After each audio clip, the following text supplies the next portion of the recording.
Drop the brace.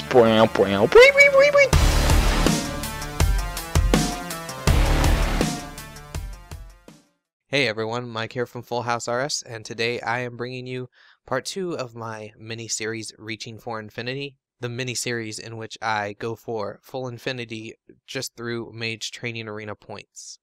This week I'm going to have a guide on the various games that you can do inside the Mage Training Arena and how to do them the best to get the most points per hour, and what experience you can reasonably expect in getting when you're working towards full infinity or just points in general.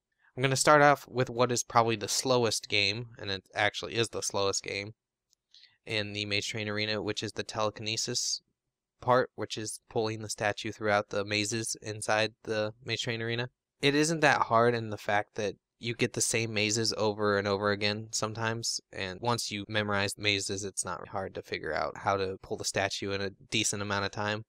The problem is the points per hour are just so much slower than all the other games. For telekinesis, you get 128 points per hour basically, and around 19.4k mage experience per hour, which is the lowest of all of them by far.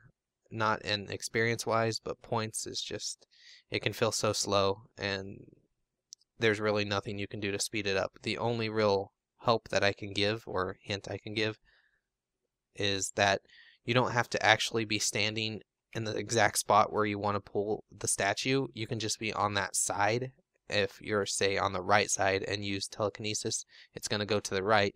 Or if you're up on the north side and you pull it north, it's going to go north. It's not going to go to what spot you're standing. That's really the only way that I can give any kind of advice whatsoever, as it's a pretty straightforward game other than that. The next game is Alchemy, which is actually the best experience that the Mage Training Arena can give. The Alchemy game gives 210 points and 91.5k mage experience per hour, which is quite a bit. At first, it's kind of annoying because it feels like you're moving around way more than you're getting points. But once you figure out that the items inside the containers are actually in a predetermined order, it becomes a lot easier.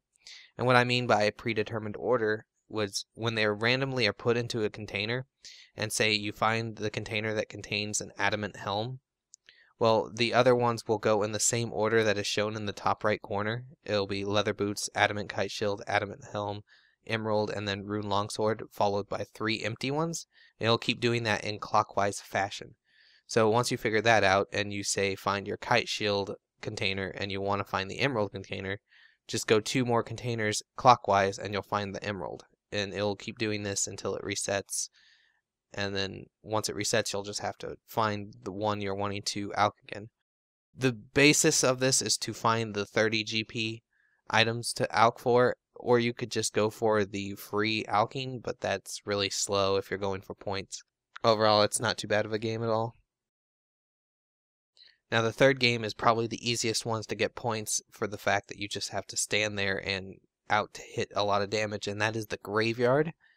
In this, you just collect bones, which are worth a certain amount of bananas or peaches that you turn them into with the spell Bones to Peaches or Bones to Bananas, which I don't have Bones to Peaches yet, so I'm using Bones to Bananas. And there's probably some method that you could use to perfectly get the amount of bananas in your inventory before you stash them, but I just randomly click until I have more than enough than I would need to get an inventory and then stash it there. You'll get 1 point per 16, and just keep doing that over and over again.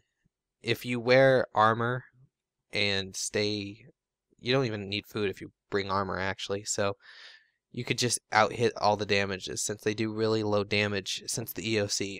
I don't know if they're going to plan on update this, but until then it's really easy to just stay there for 318 points per hour and 14.9k mage experience an hour. And moving on to the last of the Mage Training Arena games, and this one is also another easy one to get points and a decent one to get experience on as well. The 2 methods you could do this, the best method would be to hop worlds and pick up dragonstones. So as with all ways that involve hopping, the best way to do this would be to jump into a friends chat that is populated, such as Jake's friends chat, or I use Saint Prodigy sometime as well. and add a bunch of people there that hopefully have their private on, so you can hop to them multiple times really quickly, so you don't have to worry about the lobby time. And using the Dragonstone method, you can get 2,800 to like 4,320 points per hour based on which enchantment you use. If you use Dragonstone, you will get around the medium experience, like 3,600, and if you use the Onyx, it's 4,300. When I started, I had to use the Diamond, so that's what the 2,880 came from. And experience per hour is 18.4 to 21k, depending, once again, on what enchantment spell you use. This is by far the fastest game to get points on. I guess you could kind of say Graveyard is just as fast and is easier, but I think Enchanters is still the fastest. Now the other method you could do is just using random shapes along with the Dragonstones that appear. If you just go over to one side of the arena, you can stand there and pick up the random shapes and not worry about the bonus points. So every 10th shape that you convert, you will get points based on which enchantment spell you use. For instance, if you're using level 4 enchantment, you'll get 4 points for every 10, and if you use Dragonstone, you'll get 5, and Onyx will get 6 points every 10th one you convert.